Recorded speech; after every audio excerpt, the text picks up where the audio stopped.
Oh, you're in for a treat. Welcome to Edinburgh. It has layers of wonderful, sometimes weird and slightly creepy history. Here are a few hidden gems about the castle and curious legends close by to spice up your visit. We are Antonia And Nicole. and we've chosen what we believe to be not only valuable insights about the historic castle of Edinburgh, But also delightful pieces of information to enlighten your spirit.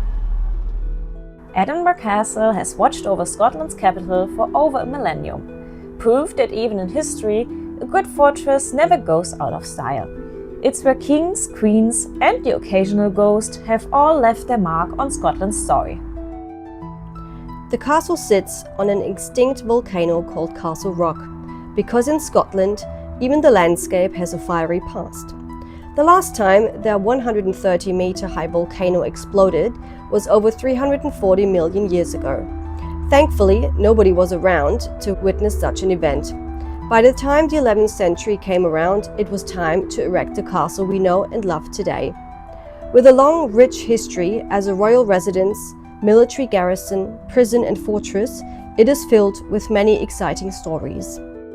These are the laying stairs. These steep, ancient steps were once the only way up into the castle. Soldiers in full armor had to haul themselves, and possibly their dignity, up all 70-plus steps. Now they are just an enjoyable cardio test for tourists.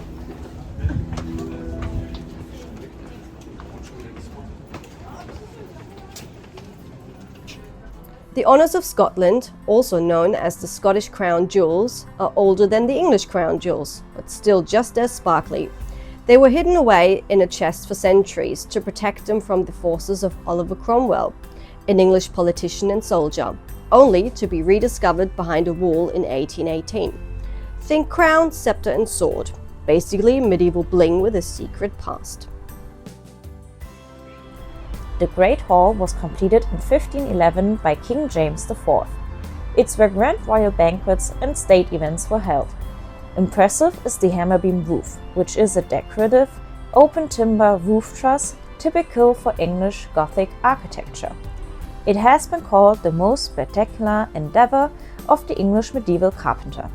But let's not forget the walls covered in shiny weapons.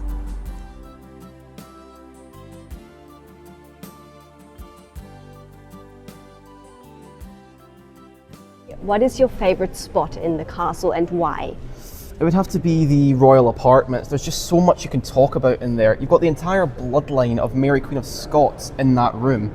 Everything from her right round to the Georgians. It's fantastic. If you're interested in seeing more of these deadly rifles, head to the National War Memorial. And while you're here, check out Mary Queen of Scots apartments. Let's discover the secret of the 1 o'clock gun. Every day, except Sundays, a cannon is fired at exactly 1 p.m. It started in 1861, so ships in the Firth of Forth could set their clocks. Why 1 o'clock and not noon? Fewer gunpowder charges. The Scots are practical and thrifty, and not ones to waste a good bang.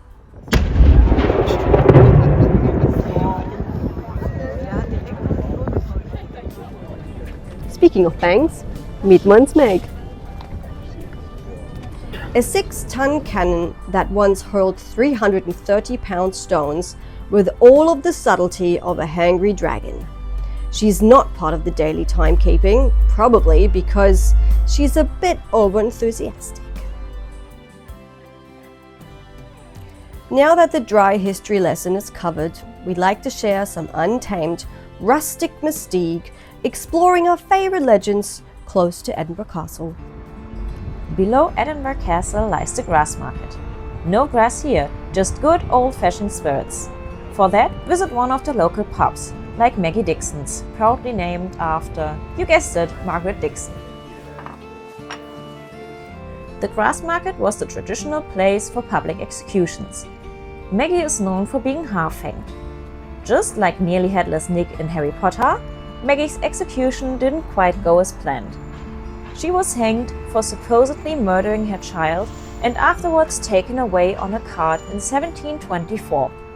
As you can tell by her name, she wasn't really dead and kind of came back to life. As the punishment had been carried out under Scots law, Maggie couldn't be hanged a second time and lived for quite a while afterwards. Later, the law for an execution by hanging was changed to hanging until dead.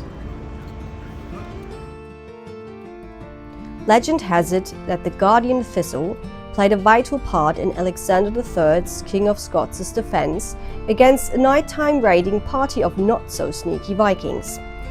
Viking raiders let out a yell of pain when stepping on a prickly thistle. This alerted the Scots and saved the day. The Latin motto, which can be found at the entrance of the castle, says, "No one harasses me without punishment in return," showing how deeply Scotland's bond with this natural flower runs.